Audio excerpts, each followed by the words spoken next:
Hi everybody! The Luxeland's winter presets are out for Lightroom and Photoshop, and we're going to take a look at a few examples of what this package has to offer and a couple different ways that you can apply them to your own photos.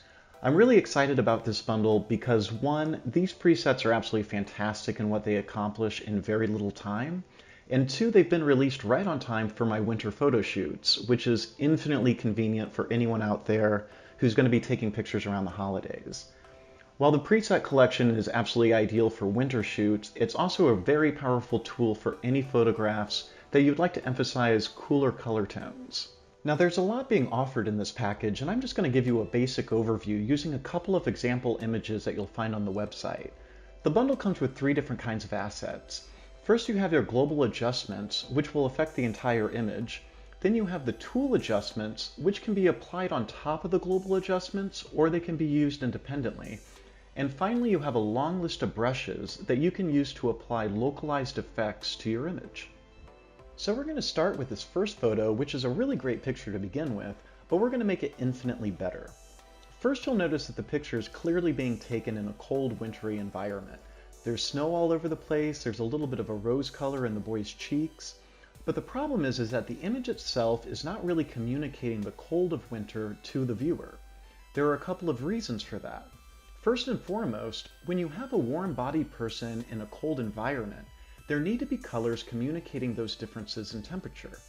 Here, all the colors are fairly bland, and it confuses the viewer into thinking that the boy is too cold and the environment is too warm.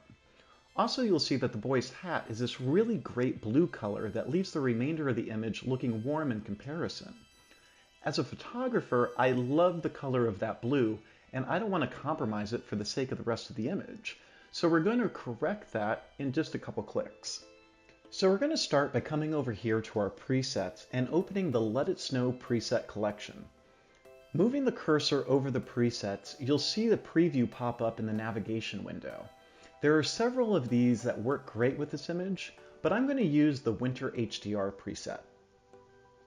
So already you can see that all those bland tones have been dramatically improved upon.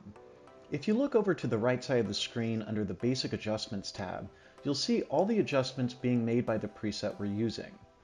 All of these adjustments are up for grabs. You can strengthen or weaken any of the effects you choose.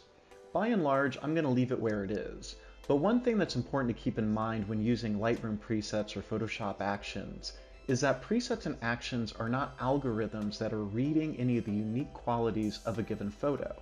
Instead, they are applying specific changes to a photo without any consideration for lighting, white balance, saturation, etc.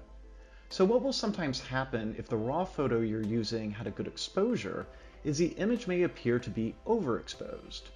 You'll notice the exposure settings have not changed with this preset, but the shadows have been lightened and the contrast has been intensified. So what we can do to cater the preset to the image is turn the exposure down just a little bit to make the preset a custom fit to your photo. So here we'll bring it down just slightly to -0.15, so the exposure is just a little less abrasive. Okay, and that's looking great. Next is one of my favorite features of this bundle, which is a collection of presets you can add on to the global preset we already used. You'll see those listed here as the tool presets. So obviously we already have a little bit of snow falling here and some pretty dramatic movement, but all that snow has the appearance of being behind the subject, and I want to add a little bit of depth between the boy and the viewer.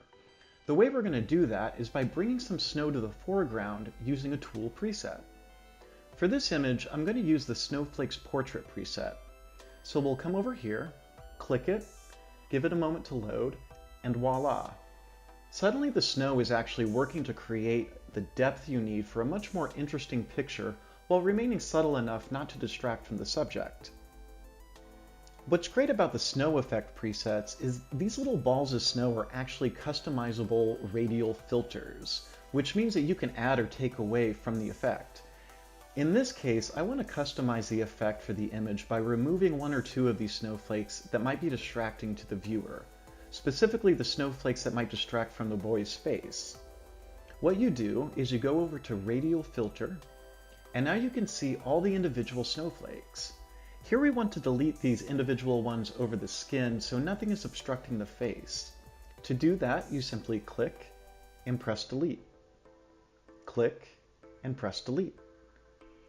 And that's looking great. Now for the final touch, we're going to use one of the brush tools that come with the collection. The brush tool will allow for localized adjustments wherever you like. Here we're going to cool off the background by using the Add Blue brush.